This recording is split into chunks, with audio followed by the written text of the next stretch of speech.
Dans l'une de mes précédentes vidéos, je m'exprimais sur les œuvres. J'étais en train d'expliquer aux gens que les œuvres ne sauvent pas, mais c'est la foi en Christ qui sauve. Et voici une personne en commentaire qui estime que non, foi divine, tu n'as pas raison. En fait, une foi sans œuvre est une foi morte, tel nous montre Jacques 2, verset 26. Moi, je dis Amen à la parole de Dieu.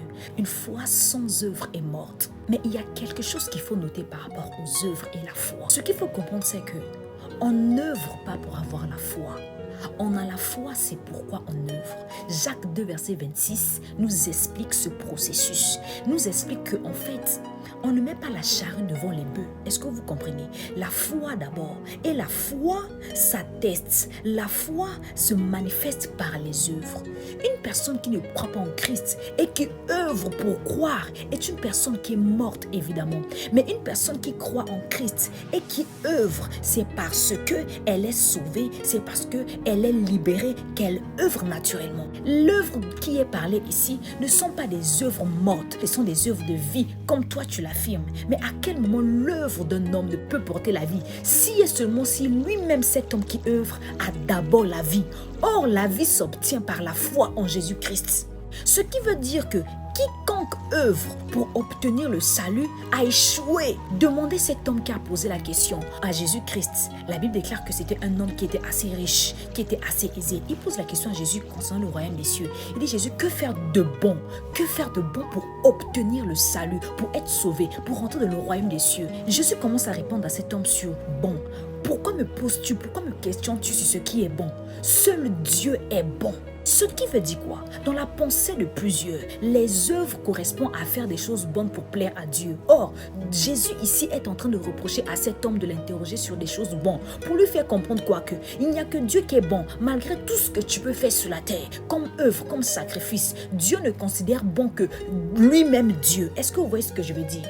Et par la suite, Jésus finalement le répond sur la question du salut, sur la question de comment entrer dans le royaume des cieux. Et pour répondre à cette question, bizarrement, Jésus repose à cet homme des questions en lui disant, est-ce que tu connais la loi de Moïse qui dit, tu ne tueras point, tu ne feras point ceci, tu ne feras point cela? Cet homme répond quoi? Il dit, oh, mais ce sont des choses, cette loi de Moïse, ce sont des choses que j'ai observées depuis ma jeunesse. En fait, j'œuvre dans ça, je pratique ça. C'est-à-dire que c'est des choses que je pratique, que j'observe depuis ma jeunesse. Suivez bien les réponses de Jésus. Jésus reste comme dit, ok d'accord, vu que toi là, tu es très fort dans la pratique de la loi, toi tu es vraiment un homme d'œuvre. Puisque tu n'as toujours pas compris le mystère de Dieu, le mystère du royaume des cieux, alors tu vois la richesse que tu as, donne-les aux pauvres, lègue-les aux gens et suis-moi.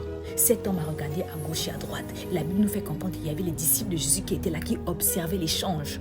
La Bible nous fait comprendre que cet homme s'est attristé et s'en est allé.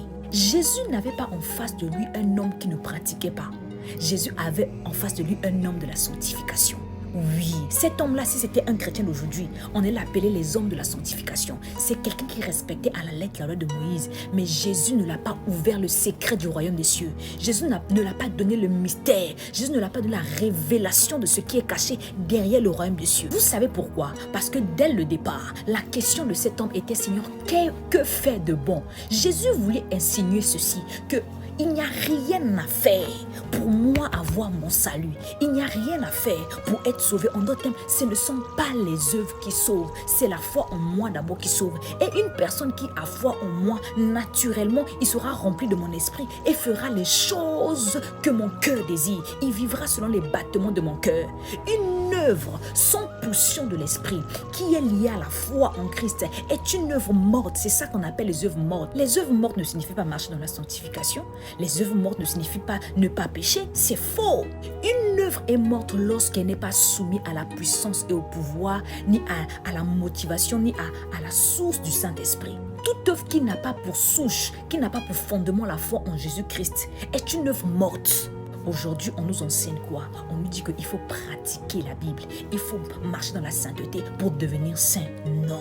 Les gens des œuvres, ce sont les gens qui veulent acheter le salut de Dieu. C'est comme cet homme riche qui a posé la question à Dieu, qu'est-ce que moi je peux faire? En fait, dans le fond, il voulait dire, qu'est-ce que moi je peux donner? S'il faut même acheter, je vais acheter. Or, le salut ne se vend pas. Dieu n'est pas venu vers les hommes pour vendre son salut. Dieu est venu donner à qui il le veut. La grâce, le salut est d'abord un don. Vous voulez que nous puissions œuvrer, mais pour œuvrer, il faut d'abord naître de nouveau. Pour œuvrer, il faut d'abord naître en Christ. Pour œuvrer, il faut d'abord rentrer dans le royaume. Éphésiens 2, verset 8 dit ceci. Car vous êtes sauvés par la grâce, par la foi. Et cela ne vient point de vous, c'est le don de Dieu. Voix divine, pourquoi combats-tu les œuvres en Jésus? Je ne combats pas les œuvres, mais je dis aussi qu'on ne met pas la charrue avant les bœufs. Amen. Il faut que tu commences déjà par couler dans la grâce de Dieu, de couler dans la foi de Dieu pour œuvrer, pour que ton œuvre compte aux yeux de Dieu. Il faut d'abord mettre Dieu devant. D'abord, il faut naître en Jésus-Christ d'abord. Or, dans la mentalité de beaucoup de chrétiens, ils sont dans la mentalité d'acheter le don de Dieu par ce qu'ils font. Ah, je vais aller à l'église pour aller au ciel. Ah, je vais servir Jésus pour que Dieu puisse me bénir. Dieu ne te bénit pas parce que tu travailles dans son église. Dieu ne te bénit pas parce que tu chantes. Dieu te bénit parce que tu es né d'abord de lui. Et puisque tu es né de lui, tu fais les choses de ceux qui sont nés de Christ. Et c'est là que tes œuvres sont des œuvres vivantes et non des œuvres mortes. Matthieu 7 à partir du verset 22. Plusieurs me diront en ce jour-là, Seigneur, Seigneur, n'avons-nous pas prophétisé? Ils n'ont pas dit, n'avons-nous pas cru en ton nom? Regardez bien, n'avons-nous pas prophétisé? La prophétie, le fait de prophétiser, c'est œuvrer pour le Seigneur entre griffes. Amen. N'avons-nous pas prophétisé? N'avons-nous pas chassé les démons par ton nom? Et n'avons-nous pas fait beaucoup de miracles? Jésus dit, alors, à partir du verset 23, alors je leur dirai ouvertement, je ne vous ai jamais connu. Retirez-vous de moi, vous qui commettez l'iniquité. Ouais, une personne qui a prophétisé toute sa vie au nom du Seigneur Jésus-Christ, où est-ce qu'il a commis l'iniquité?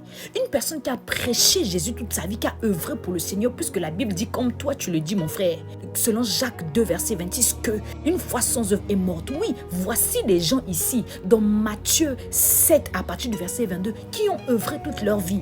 Le problème, c'est pas les œuvres, mais le problème, c'est la source de tes œuvres. D'où viennent tes œuvres? Quelle est la motivation de tes œuvres? Comment, sur quelle base tu commences à œuvrer? Jésus dit, ôtez-vous devant moi. Je ne vous ai jamais connu, vous qui avez commis l'iniquité. La question qu'il faut se poser, ma sœur, c'est quoi l'iniquité? L'iniquité, c'est ne pas croire au Seigneur Jésus-Christ avant d'aller prophétiser, avant de manifester les actes prophétiques, avant de marcher en grève dans votre vie de sainteté.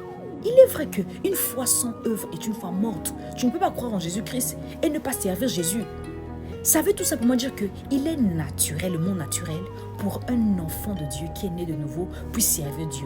Ça ne peut pas être quelque chose de forcé. Ça veut aussi dire que si vous voyez quelqu'un qui dit qu'il aime Jésus, mais qui ne le fait pas pour Jésus, c'est qu'il y a un problème dans sa conversion, dans sa repentance. C'est-à-dire que ce n'est pas un sauvé, ce n'est pas un élu de Dieu. Parce qu'il y a des gens qui se vantent, moi j'aime le Seigneur, j'aime le Seigneur. C'est facile de dire ça, mais dans le fond là, tu n'es pas de la sémence de Christ, tu es de la sémence du mauvais sémeur. Tu es de l'ivraie, mais tu veux nous prouver que toi tu es un blé. Ah, que Dieu vous bénisse.